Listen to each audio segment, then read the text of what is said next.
Did you know there's a way that people can earn unlimited money per year tax free? Welcome back, investor, to another episode of the Passive Income Adventures. I'm your host, Emma Powell. We retired before age 50 on our passive income from real estate investing. And now we run an investing fund for accredited investors to teach you how to do the same so that you can reach financial freedom and design your own retirement. My retirement looks like running a real estate fund. And today's guest, we have Jay Connor, who's in a similar position with real estate investing and going off and achieving financial freedom and then finding a calling, teaching other people how to do the same. So thanks for coming on the show today, Jay. Emma, thank you so much for inviting me to come along and talk about what I'm so passionate about, that being private money. And I'm so excited about private money because private money's had a bigger impact on mine and my wife's real estate investing career than anything else that we've implemented in our company. I agree. I tell everybody who wants to start a real estate business, if they want to be a passive investor, you have to be the private money, either lender or investor. Or if you want to have a real estate business, eventually you're going to need to raise money from. And I think a lot of people are scared of it. They shy away from it and they think, oh, I'll just use all my own money. And I've seen that be successful with people who are extremely high income earning and they can buy all their own properties. But really, if they're extremely high income earning, they don't typically want to run a real estate business on the side. And so we're really dealing with two different groups of people here. Everybody needs to at least provide private money if they want passive income or to be able to raise private money if they want some sort of a real estate business. So I really appreciate you coming on and shining some light on. That's what really intrigued me because what we do is private money. Like we do hard money loans and we reach out to people who want to be completely passive and are just tired of having rentals or don't really want to buy an apartment building.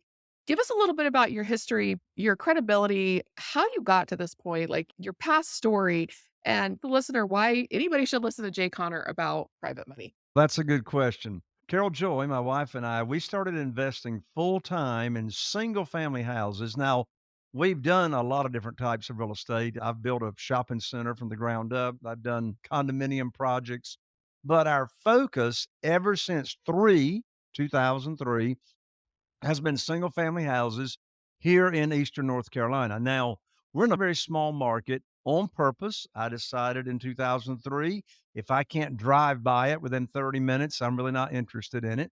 That's just my own business decision. But then again, I can't tell you how long it's been since I actually went out and looked at a house. I've got a fantastic team that does that for me.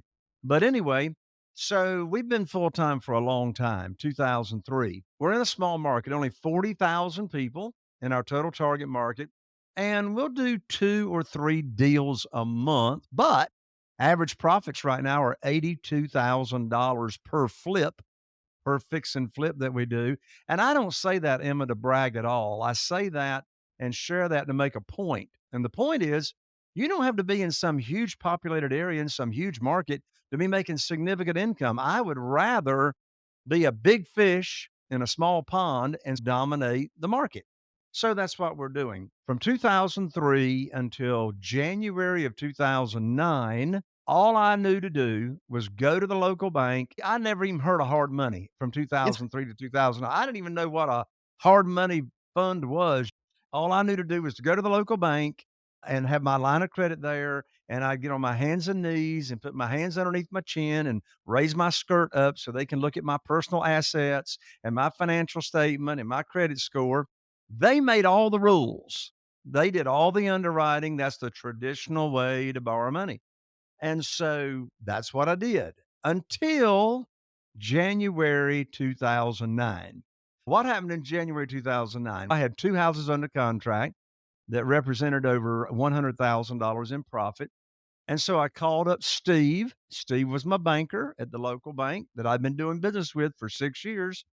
And I called him up to tell him about these 2 deals. And Steve and I had had this kind of conversation many times for 6 years. And I learned like that at the snap of a finger that my line of credit had been closed. Steve said, Oh, Jay, I'm sorry, but your line of credit's closed. We're not loaning money out to real estate investors anymore right now. I said, Steve, what in the world are you talking about? Why have you closed my line of credit? We got a great relationship for 6 years. We've done a lot of deals. I got a great credit score. What's the deal? He said, Jay, don't you know there's a global financial crisis going on right now? I said, no, but you just gave me a global financial yeah. crisis. 'cause I don't have a way to fund my 2 deals that I've got under contract, and back then, you couldn't get your earnest money back when you put Mhm. earnest money down. So, anyway, I hung up my phone. Emma, I'm gonna share with you and your audience right now a very powerful question, and the power's in the questions.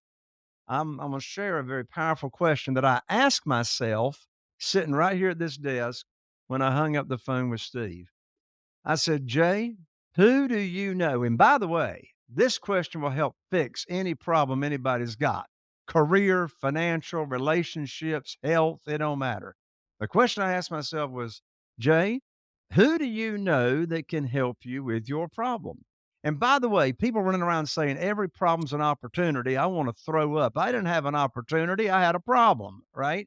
So who do I know that can help me with my problem? When I asked myself that question, I immediately thought of Jeff Blankenship, good friend of ours. He was living in Greensboro, North Carolina at the time, and he was a real estate investor. So I called up Jeff and told him what had just happened. He said, Jay, welcome to the club. I said, what club is that? He said, the club of having your line of credit shut down. He said, my Yes. bank shut me down last week. I said, how are you going to fund your deals? He said, have you ever heard of private money? I said, no. He said, have you ever heard of self directed IRAs and how individuals can use their own retirement accounts to be a passive investor and be a private lender using retirement money? I said, no, I never heard of that. So I hung up the phone with Jeff and I started researching and studying what in the world this private money thing is and how to find them and how to start conversations and et cetera. Well, without running around with my hair on fire, I was able to attract. I didn't do any chasing, begging, selling, persuading. I was able to attract and get $2,150,000 in less than 90 days just through my own connections and my contacts in my cell phone. And what's interesting, Emma, I did it and I still do it this day. I did not ask anybody for money. I got 47 private lenders right now, individuals that are funding our deals. And not one of them did I ask for money. And I've never pitched a deal. People say, Jay, how do you have all the private money you need and you never ask anybody and you don't pitch deals? Here's the secret. Yeah. I put on my private lender teacher, my private money teacher hat, and I just start teaching people. That's what I started doing, teaching people what's private money, how they can earn high rates of return safely and securely as a totally passive investor, how they're protected, how they can get their money back in case of an emergency, and et cetera. And I did it a number of various ways. I put on private lender luncheons where I just invite people to lunch. I feed them lunch and I teach them the program. And what's interesting, Emma, desperation's got a smell to it. The worst time to be raising private money is when you need it for a deal. And by the way, I'm gonna take a little bit of risk right here, Emma. I'm gonna take a little risk. I'm gonna say something that I think is stupid, right? And I've heard it said on stage many times, and you probably have too, by other gurus and real estate investing educators. But they'll say, "Oh, just get the deal under contract. Yeah. The money will show up." You ever heard that?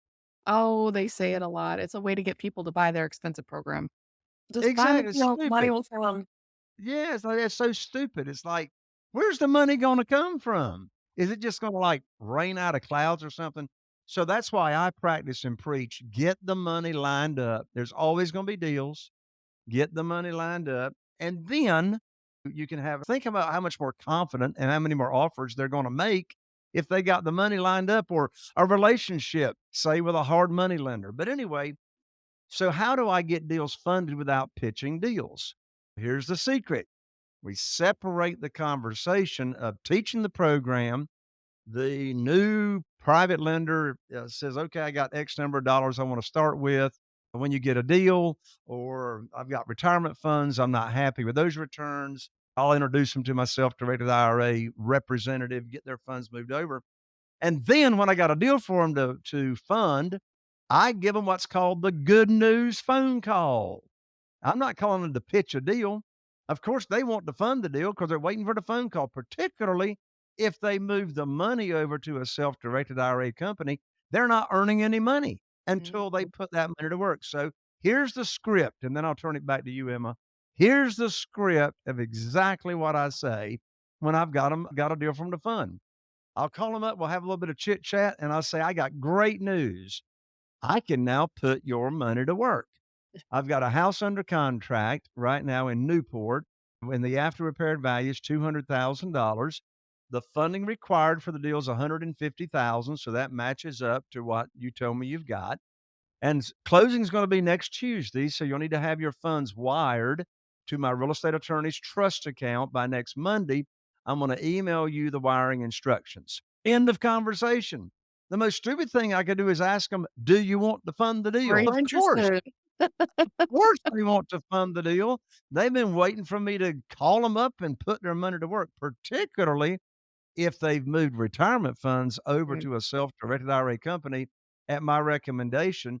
They're not making any money until I put it to work. And of course, I'm not going to bring a deal for them to fund unless it matches the criteria of the program that I already taught them, maximum loan to value, et cetera. And so that's it. Separating the conversations of teaching and then having deals for them to fund. And it's an amazing concept because I love to teach. I just teach people for free. Pours out of me. My kids wish I would stop trying to teach them so much. And looking for somebody who really does enjoy teaching has a way of building trust. And people can tell if somebody's teaching for an ulterior motive or teaching for just the love of teaching. But you've been able to combine those two approaches. Can you tell us a little bit more about the nitty-gritty or the technical part of combining that? Because like I said, it's very important to be authentic and genuine and really love teaching, but at the same time make it clear. And when I have an opportunity, you can fund it. And in fact, when I'm sharing how the program works and how they're protected and et cetera, I'll let them know up front. I'll say, I don't have anything Mhm. today for you, but let's go over the program and see if it makes sense to you. And I'll tell you, I have hardly had anybody engage in a conversation with me about exactly how the program works and the kind of rates that they can get on their returns and stuff. Unless they've got money or investment Yeah. capital or retirement funds. They're not interested in how that works, and I love how, you can start conversations. I love what I call "did you know" questions. I love did questions, and I can be in a conversation with anybody, and just in the conversation, I'll just say, "By the way, did you know there's a way that people can earn unlimited money per year tax-free?" They're not gonna know the answer to that question. Of course, I'm talking about having a Roth IRA, which is established with after-tax money, and then they Mhm. can invest that or loan it out, and there's no taxes to be paid on those returns. And so I'll say, "Did you know there's a way people can earn unlimited money per year tax-free?" And they'll say, "No." And I'll say my follow-up question to that is I'll say, have you ever heard of self-directed IRAs? In all probability, they haven't. So now we can have a conversation about retirement funds Mhm. and go down that route. I'll share a short story, Emma. I'll share the short story of how I got my very first private lender at $500,000, mind you, without asking for money. So it was on a Wednesday evening. Carol Joy and I are very involved in the local church here in Morehead City. And we were at Bible study on Wednesday night. I know I wanted to speak with Wayne, was his name. And so I walked into the foyer. I walked up to him and I said, "Wayne," I said, "could we visit confidentially for a few minutes when we finish church?" He said, "Of course." So the short version is we got together down in the nursery. I shut the door. Here's exactly, Emma, what I said to Wayne. I said, "Wayne, everybody in this town." And he did. He's passed away now. But he did. I said, Wayne was the original Zenith television dealer. Now, if you don't know what the Zenith television dealer was, then you are too young to remember life before Walmart came to town. So anyway, he was the Zenith television dealer, and he was plugged into the. I said, "Wayne, everybody, you're plugged into the Rotary Club." I said, and here's the magic phrase. I said, "Wayne, I need your help." I said, "I've now opened up my real estate investing business by referral only, and I'm paying investors that want to invest with me insane high rates of return. So here's what I need your help with, Wayne. When you run across somebody that's complaining about the low interest rates they can get on a certificate of deposit at the bank or the losing money in the stock market, would you refer them to me and I'll tell them about my program?" What do you think Wayne said? He said, "Now, Jay, what you got going on?" And I said, "Well, are you saying that you and your wife might be interested?" He said, "We might be." I said, "Why is that?" He said, "We're only earning 3% in the local bank," and that's what it was back in 2009. Only Mhm. earning 3% in the local bank, and we're losing money, in the stock market. He said, "What kind of interest rates are you paying?" I said, "That depends on the deal." I said, "Wayne, what sounds high to you?" He said, "I don't know, maybe 5% or 6%." I said, "Wayne, I can't pay you 5% or 6%, but I can pay you 8%." He said, "Put me down for $250,000." So the very next day, I went to his and his wife's home and we had a conversation over coffee and I put on my teacher hat, right? Yeah. And I taught them my program, the rates I pay. We talked about how often they would want payments. Remember, there's no deal involved in this conversation, this initial conversation. And I let them know I put a 90-day call option in the note that if you got an emergency, you need your money back early, you can get your money back early, real easy to do business with. That 250,000 by the end of the conversation became 500,000. Let's unpack that story. By the way, so I called him up in less than a week with the good news phone call that I Yeah. just shared. So let's unpack how that happened and what happened. First of all, did you notice I didn't ask him for any money? I asked him for his help to just spread the word as to what I got going on. And people, generally speaking, want to help, right? So spread the word. Now, why did that pledge of money come across so quickly? Because the relationship was already in place, obviously. Mhm. The level of trust was already there. Even though I'm protecting them, I'm not borrowing unsecured money, but that trust relationship was in there. By the way, Wayne and his wife did help out a lot. They spread the word big time and got countless referrals from other new people that didn't know about private money and how the program worked. So that's an example of attracting the money without chasing or begging or trying to talk anybody into anything. Yeah. And I'm reminded of the first time somebody approached me to be a private money lender. It was a friend of ours. We're best friends and very great relationship of trust. He came from a real estate investing family. Like his uncle literally wrote the book on private money. But for whatever reason, that education didn't happen. We were sitting there with somebody we really trusted who was offering us 10%, which to me at the time sounded too high, like scammy high, and the deal was already there, and he already needed the money from the deal, and you could tell because we knew him so well that there was almost this trembling that he had already gotten himself into a situation like what you mentioned with your banker that he was trying to get himself out of, and the difference in the way he spoke and his body language and all of that was just making us feel like I wanted to help him because I knew that our friend was already in the deal and needed the money, but I didn't feel prepared. I didn't feel educated. It was the first time it had ever come up, and suddenly we're supposed to be wiring money, and we had been working to save up this 100 grand for a while. And we had no business putting 100 grand into one deal, right? That was the only 100 grand that we had. So I think that we were probably a bad target from the beginning. And I use the word target not in a derogatory way, but we were just a bad candidate from the beginning because we only had $100,000 not to put that all in basically one house, one flip. But because we talked about flipping real estate and because it come up a couple of times, I think that was where the conversation was and it didn't work. And I repeated the same mistake. One of the first times I asked somebody for private money, she actually reached out to me on social media because you're doing this before social media, right?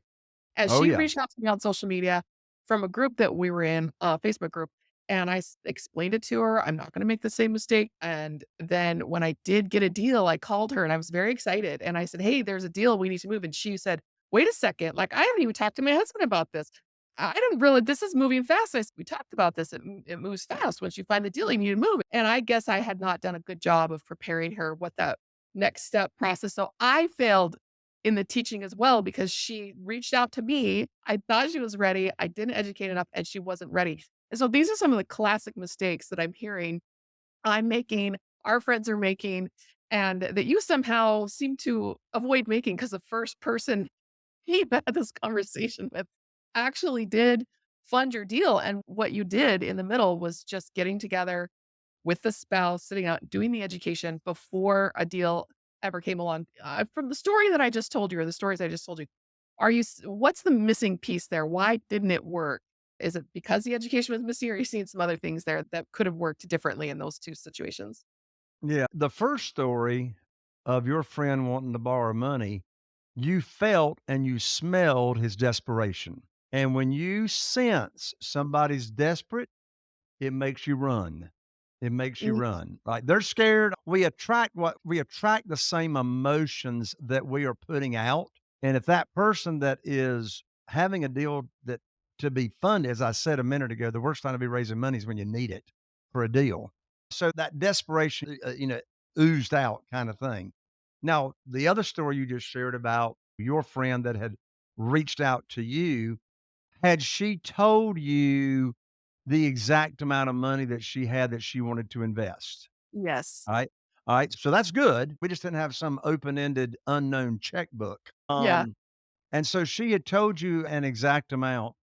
How much time went by approximately from when she reached out to you, she told you how much she had, and then you had a deal for her to fund? Of weeks, because when she did reach out to me, I didn't have anything at the time, and then I found a flip a couple of weeks later, maybe a month tops, but Gotcha. maybe I hadn't called her in between to let her know I was looking. I don't know. I definitely messed Well, that no, one up. the time frame doesn't bother me, given my experience. To what degree oh my land, is this my podcast or your podcast? To what degree to what degree did you tell her the details of your program when she reached out to you? Did you tell her the interest rate that you pay? Like, Yeah, you I told guess I you thought I did a good job teaching, but right? So you told her did you tell her the maximum loan to value, for example? I think she was doing down payment money, so I was getting a hard money loan to close it, and then she was gonna come in as a down Oh, payment. she was doing the difference. The only thing that comes to my mind is that you were taking the pledge from what I call a one-legged duck. Yeah. So she was not the only decision maker. Mm. Obviously, when she said, "Oh, I haven't talked to my husband. I haven't even talked to my husband about this." Obviously, he was going to be in part of the decision. So I'm glad you shared this story, Emma, because here is a big takeaway from your story. When you are presenting the opportunity to be a private lender, you want to have that conversation with all the decision makers up front instead of just one party. So if you've Yep. got spouses involved or you got business partners or whatever, you want all parties to be hearing about your program and how your opportunity works.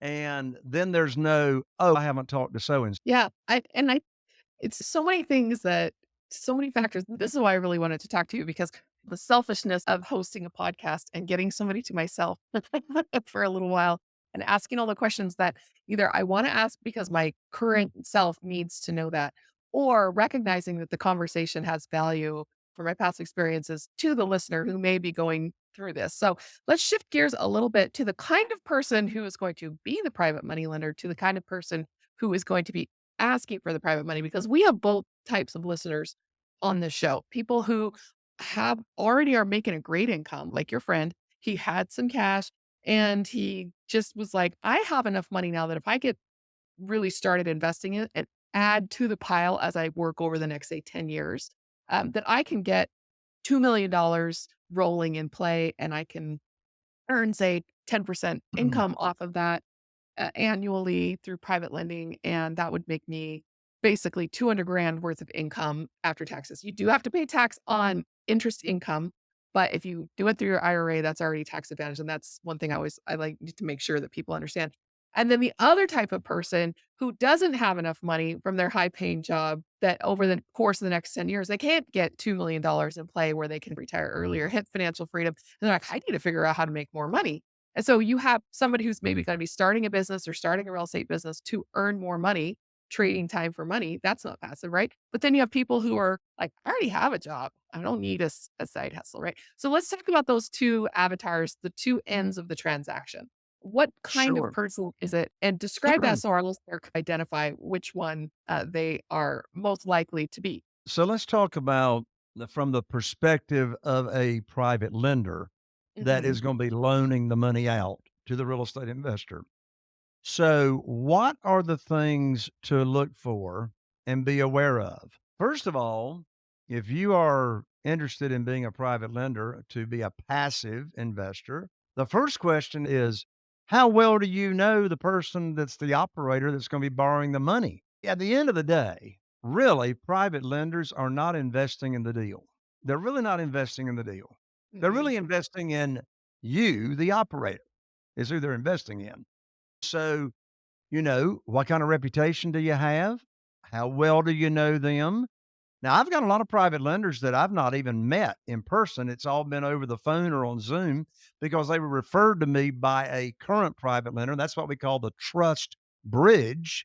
Mhm. That trust that already exists between me and existing private lender, then that trust bridge is then carried over to whoever they are referring to me to be another private lender. So, first of all, how well do you know them?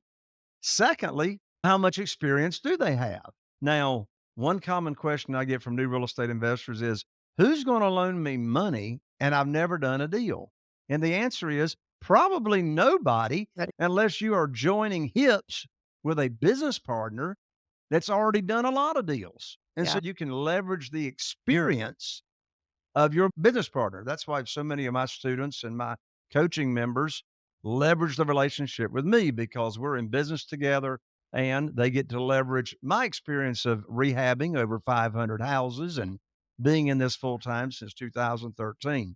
So, back to the question, what should a new private lender watch out for? The operator, what kind of experience do they have, or their business partner? And then the next thing to watch out for is, how are you or your money protected? So here's a writer downer. Don't ever loan out unsecured money. Yeah. I don't care how well you know your brother, your sister, your mother, or your daddy, right? Everybody needs to be protected. So, for example, how do I protect my private lenders? Multiple ways. First of all, we're going to collateralize their promissory note, buy a mortgage here in North Carolina. It's a deed of trust. So we're going to collateralize that note and back that note by the real estate that's being purchased. So it is secured. In other words, if the borrower doesn't pay you, then the real estate does. If they don't Yep. pay, you get the property, right? No. Yep. Next point, how conservative is the loan to value? Now, I borrow against after repaired value because most properties I'm doing renovations. So I'll be borrowing up to 75% of the after repaired value. So there's going to be a 25% cushion for the private lender. So you want to make sure the property is not over leveraged by your money that you're loaning out, right? So you want a conservative loan to value. How else should you be protected? You should be protected as a private lender by requiring to be named on the insurance policy, that property insurance policy, as the mortgagee. If we borrow money from the bank, I promise you the bank is going to be named as the mortgagee on the insurance policy. What does that accomplish? Here's what that accomplishes. If there's ever a claim, a property insurance claim against that property, the insurance company is going to make the check payable to you, the borrower, your entity, and to the mortgagees, to the lenders. They've got to sign off on that check before you get the money. That's another layer of protection for the lender. Also, going to name the lender as an additional insured on the title policy. So, in case there's any title issues down the road, then they're protected as well. And so, how else are you protected? Don't you ever give money directly to the borrower. You Kind want of a your legal money. Look, and that's what a lot of private one of my first private lenders, or more than one, they said, "Jay, I like the program. I'm ready to start. What do I do? Do I just write you a check?" yeah. No, Or you new. don't write me a check when I've got a deal for you to fund that I can collateralize your note. Then you're going to wire the funds that you're lending directly to my closing agent's trust account. So if you're using a title company, you're using a real estate attorney. We use real estate attorneys here in North Carolina Yeah. for mortgages. You want mail it to them. And then after closing, after everybody's protected on public record, then the title company or the real estate attorney will then disperse funds. Yes. And that is so much more similar to my first experience being a private lender. We I tell people house hack. If you don't have enough money, like you said, no one's going to lend you a deal if you lend money on a deal if you've never done one before. So you've got to figure out a way to get this done either with like a family member, or business partner, like you said, somebody you're really really close to who's willing to bet on you, which is really what it is. But what we had done is we lived in a house, we completely remodeled it, we added a lot of value to it that we lived in it ourselves. And then when we sold that house, we were able to take that cash and learn how to run a real estate business. And the first thing I did was take that cash to somebody and say, "Can I make you a hard money loan?" Like I was one of those easy ones who comes in and says, I've thought about this before. I've been approached about it before. I've heard about it a few times. I'm ready to do it. We sold the house. I have the cash in my hand. Let's go. And then while you're keeping that working for 6 months or something at 10%, sometimes 12%, depending on how much you have invested, then I can go out and learn. So I started attending real estate clubs and networking, and he had my money out. But after the initial conversation of, I want to lend you some money where it seemed really easy, then I got real difficult because then I have to say, okay, I want to come to your office. I want to meet you. I want to meet your team. I want you to teach me what you're doing. And he was very patient, educated me, all the things that you mentioned.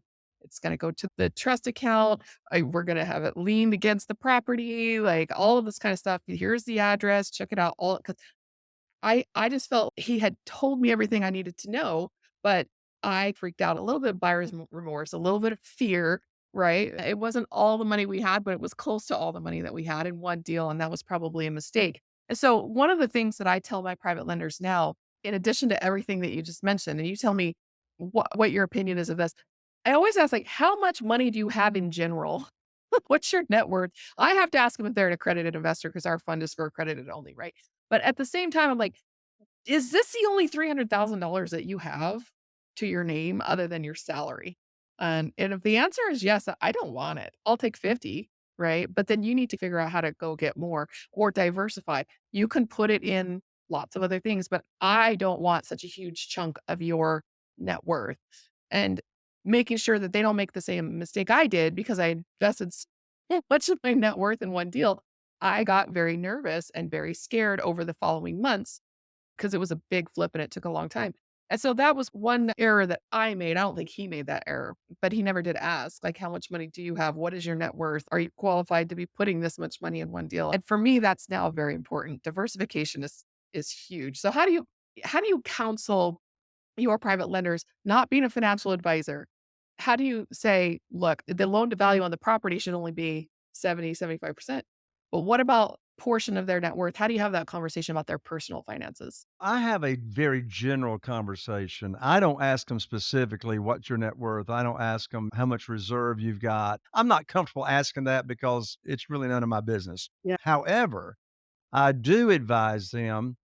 The sentence I say is, "Don't give me all your money." I say, "Look, I want you to keep enough in reserves that you're gonna be able to live comfortably for the next year in your reserves if you have 0 income coming in, right? Can you live comfortably for the next year and you don't have to tap into anything?"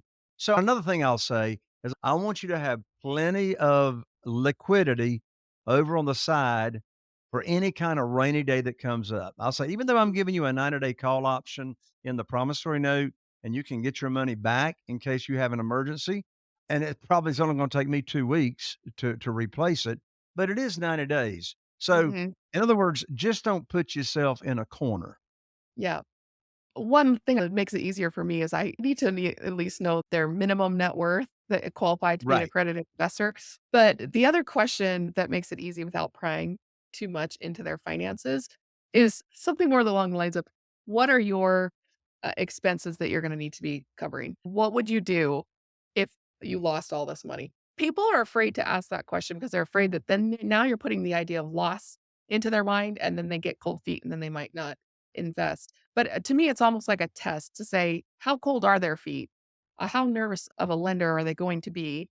What would you do if the worst case happened and we lost this money? Tell me about that. And finding that conversation gives me a lot of information about them and their, because I Well, don't like but nervous money.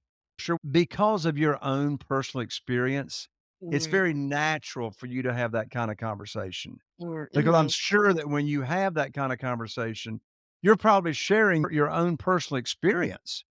as to why you're going down that road of conversation. So it makes sense for you to have that kind of conversation, particularly since you're raising money for a fund and they've got to be an accredited investor. Yeah, and that makes sense too, and those personal experiences, sometimes they surprise me. I asked somebody recently, I always say, "Oh, that's our next steps are," or whatever. "Let's get on a phone conversation with your husband or with your wife." And I was talking to somebody and they said, "Oh, no, we do our own investing."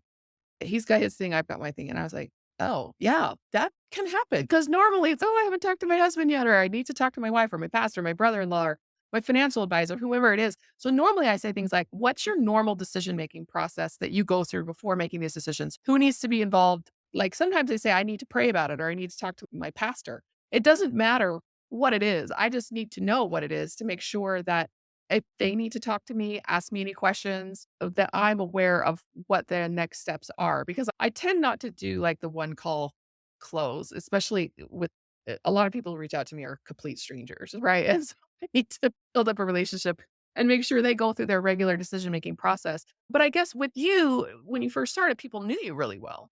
And Sure. now you're having referrals of people who you said there's a trust bridge, but you still need to go through a process. How many conversations or what period of time? I know everybody's different, but what do you normally plan on to say, like, before you call them and say, "Hey, I have a deal?" Is it different with everybody depending on their process? It's either, quite frankly, it's one or two at the Mhm. most. Okay. Okay. Typically, no more than Yeah. 2 because by the time I have a conversation with them and go Mhm. into the detail of the program and the return they get and how they're protected and all that stuff that we're talking about, they've already shown interest. They've already Mhm. shown interest or they've heard about it Yeah. from somebody. In fact, by the time I have a referral to me and they wanna talk with me, they already know the program Yeah. because whoever it is that referred them to me already spilled the beans Yeah. and told them the kinda interest rate they're getting and the layers of protection. So they pretty much are by the time I talk to a referral, they're, like, pretty much ready to go. Yeah, like me when I walked up to the guy at the club and said, "Everybody said you're the guy to talk to for private money lending. What projects do you have?" He was just like, "Okay." But when you put that out there, and he had made a reputation for himself that way, I was pretty ready to go ahead and make the leap even after first, maybe second conversation. Mhm. So that kind of thing that you're talking about, those trust bridges are very important. One thing I've noticed with real estate investors when they first start and you say, "What sounds high to you?" "Oh, 5% sounds high." And you're like, "Well, it's 8, 10, or 12% that I'm paying." It's so high that they feel like it's scammy high. But then once they get into the world a little bit and they realize, "Oh, these are pretty typical returns for hard money loans," then I feel like they start getting shiny things in their eyes about equity. And equity deals and syndications and things are going to be paying out 15, 18, 20 plus percent, depending on what the asset is.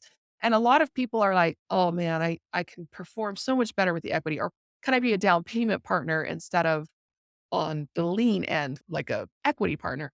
So we do offer equity in our fund, but I've noticed that this is a big fight between people where they're like, "There's that sure money, that 10 or 12% total equities over there sparkly that I heard about somebody at a real estate club." I personally do both, but I only do as much equity as I need for the tax depreciation. And the rest of it Mhm. is cash flow through lending. And so making those decisions and being able to diversify. So I often find myself really struggling with people who are over invested in equity and don't have enough private debt in their books. And so what kinds of opportunities either do you offer or do you yourself invest in that are more on the equity side, either for higher returns or for tax depreciation? So I've never offered any equity in any Mhm, of my deals. It's always been straight interest rates. And as far as investing goes, I pretty much just stick in my own little wheelhouse, which is single family houses here in Eastern North Carolina. And I get the question all the time. I say, Jay, don't you want to expand out? Don't you want to yeah, grow? Don't you want to go into some other areas? I say, no. I'm yeah, 2 to 3 deals a month, $82,000 net after realtor fees. That's good enough for me. But where I'm spending so much of my time is in my coaching, working with real estate investors to help them grow their mhm. business, to help them raise private money. And that's just what I absolutely love. I just love having my teacher hat on and sharing with other people how we do this thing. Yeah, and for me, I've just realized over the years is I want more boring investments. The boringer, the better, because once you have enough cash that you've built up, that it can be compounding at, say, that average rate of, say, just 10%, right? Just because it makes the math easier. I know I can go out and get 10% any day of the week. So I basically do my own investing portfolio calculations based on an average rate of return of 10%. And if occasionally I do an equity deal for tax depreciation that hits a home run and it performs at that 8, 15, 18, 20%, or maybe even better when the economy was good, those days are coming back, don't worry. I feel like the more money you have, the less money you can earn on it and still be doing really well. And the less money you earn typically are the more boring investments. That's why they're, and it's so funny that when you start talking to your private lenders and you tell them 10%, they're like, wow, that's high, scammy high. But after a while, they're like, yeah, 10%, that's not that much compared to what they can be doing. So we do, like I said, occasionally offer equity investments because I need some, our investors need some. For the most part, I am just all in on the hard money side because it's just so straightforward, simple, easy to find, easy to make a great 10, maybe 12% return. And just a lot of investors just are not even thinking that they need to have this a part of their portfolio, at least a percentage. So, given that, what do you typically have your people doing? Just give us an eye into the wealthy people that you're dealing with. How much of their portfolio do they typically have allocated towards this particular asset class? I really don't know. Yeah. They didn't tell me. I just said, "Keep enough in reserves." And all of my private lenders, all 47 of them, they're just regular people. Here's what's Yeah. funny, Emma, you're gonna find this funny. I'm pretty sure not one of my 47 private lenders even knows what an accredited investor is. They don't Oh, even know. okay. Well, not one of these people had ever heard of private money. They didn't know what it Yeah. was until I taught them about it, and they're everyday walk of life people. Right. School teachers that are still teaching. I've got a couple, both of them retired school teachers. They got $1,250,000 with me. Who would think that retired school teachers would have 1,200,000? But look, they've been saving up money in their retirement plans for all them years and never touched it, right? Yep. So there it is. And I've even had minor children, less than 18 years old, as private lenders. Of course, they can't sign legal documents because they weren't 18, so their parents had to do the signing for them. But they inherited money from grandparents. The parents advised them, "Hey, you need to put your money with Jay because you're gonna get Mhm. that good rate of return," etcetera. So, it's just people from all walks of life, people that I've met through church affiliation, civic club organizations. I have gotten a lot of private money over the years from being active in Business Networking International. Some Yeah. people say, "Jay, all my people are broke. I don't know anybody with money." You need to go, the more money you waller in, the more money sticks to you. So Yeah. go where the money is. I coach other real estate investors that want to expand their network quickly. Get involved in Business Networking International, your local chapter, because now you're going to have 20 or 30 other individuals referring people to you that you're looking for. And of course, you're going to be referring leads to them as well. So here's the thing.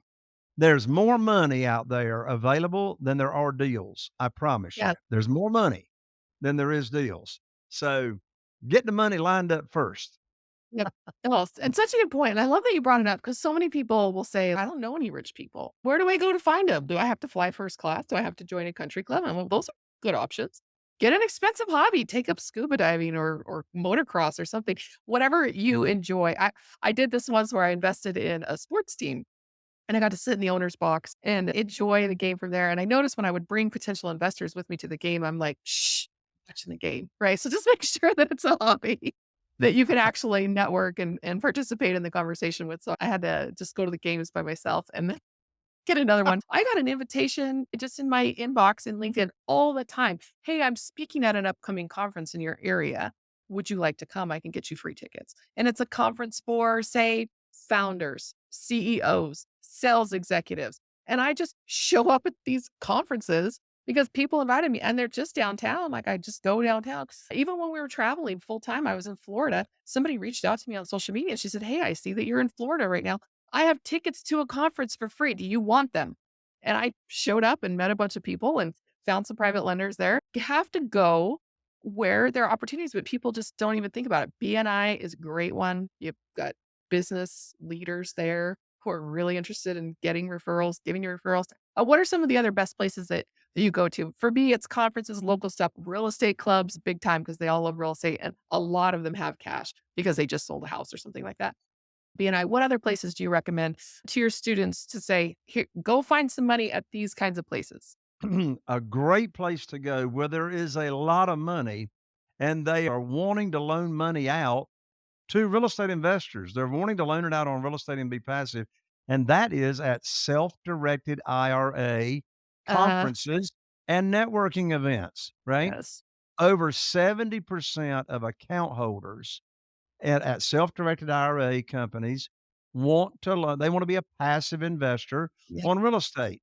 However, when you go to those type events, you are not gonna be putting on your teacher hat. They already know what private money Yes. is, right? Yes. They've already got retirement funds that they want to invest. So, this is not gonna be a teaching conversation. This is going to be a negotiation Mhm. conversation, because in my world of private money, where I'm borrowing all my private money from people that I have taught what private money is and taught them my program, then I get to make the rules. I set Yeah. the interest rate, I set the loan to value. It's my program. But when you're negotiating or borrowing from a hard money lender or et cetera, then they are making the rules and now you're having a negotiation conversation. However, in answer to your question, there's a lot of money available at those networking events.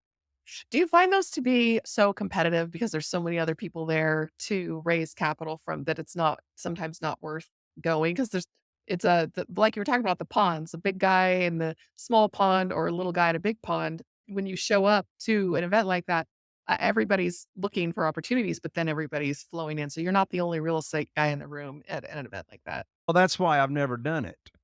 Ah, Now, it's I've been a guest yeah, speaker it's at a lot of self-directed IRA conferences. In fact, I was just mhm, out in Dallas, Fort Worth, and spoke at a huge conference out there a few weeks ago. So I'd much rather be the teacher and okay. put and offer the opportunity instead of negotiating and asking and all that stuff. Yeah. Yeah, I remember when I very first started out, I had that same question, "Who wants to lend money to me?" The only thing I've ever done is lend money to somebody else in the house hack my own house. And so I thought I need to start putting out some content, writing something, engaging people in conversation somehow. And I said, "I don't really know how to write about real estate or how to talk to people about real estate because I don't know what I'm doing." Back in the day. And I said that question is, "What could you speak on for 45 minutes if speaker didn't show up and you suddenly needed to go up on stage, without any preparation?" And I was like, "Homeschooling as a small business owner." And so I just started writing articles on homeschooling and how you could be balancing entrepreneurship and homeschooling. And to me, I was able to slip real estate into there. Like, here's the rental house we just bought, or here's the thing that we just did. So just thinking like, what do I already like? What sports, what hobbies am I already into? What am I already an expert at? And how can I start to bridge that, like, it's another trust bridge. How can I talk about something I am an expert at and start to bridge that little by little as I get a little experience along the way? So these tips are golden and it's questions that everybody asks, but sometimes having them all in one place during a conversation like this is really valuable. Like, you've dropped a lot of good advice, and I had a list of questions I wanted to ask you, and you hit on all of them. So you've obviously been doing this a long time. You are a great teacher, and you obviously really enjoy teaching. So tell us what is next for you? What's down the line? Because this is a show about passive income and the adventures we can go on when we're not tied to a 9 to 5. You obviously really love what you do, so I imagine you plan on continuing to do it for a number of years, but tell us about, like, the way that you design your lifestyle. What's important to you?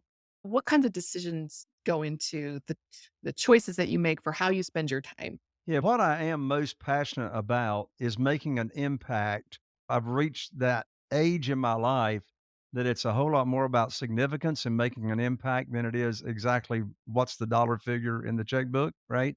So I know that I can impact so many more lives when I am working with other real estate investors than the impact I'm making one house at a time. Now, there's an impact on that. There's the contractors and there's the crews, and there's a lot of people that are impacted when you Yeah. do a house, but I'm able to impact so many more lives in this area of coaching and teaching. So, for example, my podcast, I just started my eighth year on my podcast, and we reach thousands and thousands of people every week on the podcast. My podcast, by the way, shockingly, is titled Raising Private Money with Jay Connor. It's on all the platforms.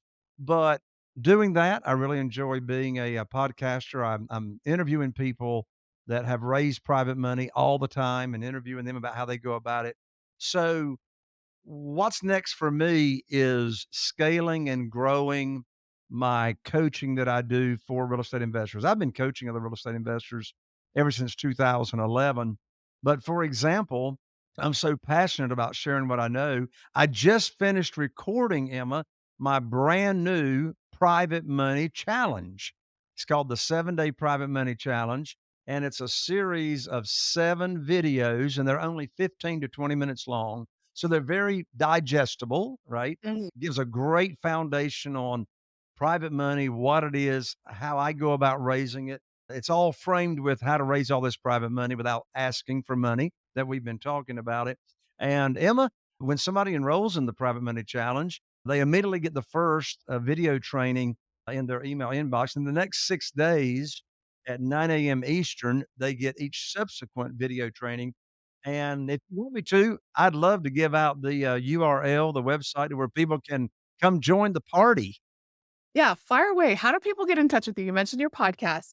Go ahead and give them your website so they can jump in there, learn how to raise private money. Or if they want to be a private money lender, how do they get in touch with you? Sure. So the best way is with this brand new private money challenge. So go to www.privatemoneychallenge.com, privatemoneychallenge.com. And I got two promises for you. First of all, you'll get a great foundational education on private money. I even have a session that I teach you how much private money should you raise, right? Because you don't want to raise all that private money and then you're not going to be able to use it. So Yeah. how much should you raise? And the other promise I got for you is you come enroll in the private money challenge. I promise you, you're going to have a lot of fun because I'm going to be right there on the video, engaging with you, giving you a little bit of homework to do. Come join the party, privatemoneychallenge.com. Yeah, it's such a great thing you're putting out there because I often people have never even heard of it. People don't even know that this is out there and are satisfied with lower returns and riskier returns that are even lower.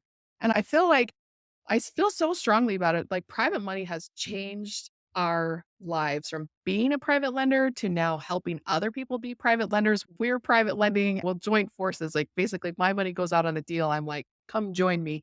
And the way that we structure it, it changes lives. I went from a stay-at-home mom with a little side hustle business in 6 years, retiring my husband from his corporate job, and most of that was either facilitated through me being a private lender or doing deals with private money. This is how this industry goes around, and I just feel like more people need to know about it and more people need to have it in their portfolios because it does really have so much power. So thank you for sharing your message with us, Jay. Thank you so much for inviting me to come along. I had a blast and I can't wait to see when this goes out. Yeah, I'm super excited about it because this is something I'm so passionate about. Everybody, make sure that you reach out to Jay if you want to get on a phone call with me, investwithemma.com. Just takes you right to my calendar. Ask whatever questions you have. If I don't know the answer or I don't know how to help you myself, I can direct you to somebody who can help you. And the networking and all of this is why we do this show. Being able to know who to call when you need it. It's like your good news phone call that you mentioned. It's like you need to have a list of people that you can call when you have opportunities or problems arising because you have already created those relationships and that's how the networking works. So thank you so much for coming on the show, Jay. Thank you so much to you, the listener, for coming out. Be sure to go to privatemoneychallenge.com or investwithemma.com. Get in touch with us, have the conversations. You will be shocked how quickly your life can change by these kinds of tools. So until next time, thank you for listening to the Passive Income Adventures.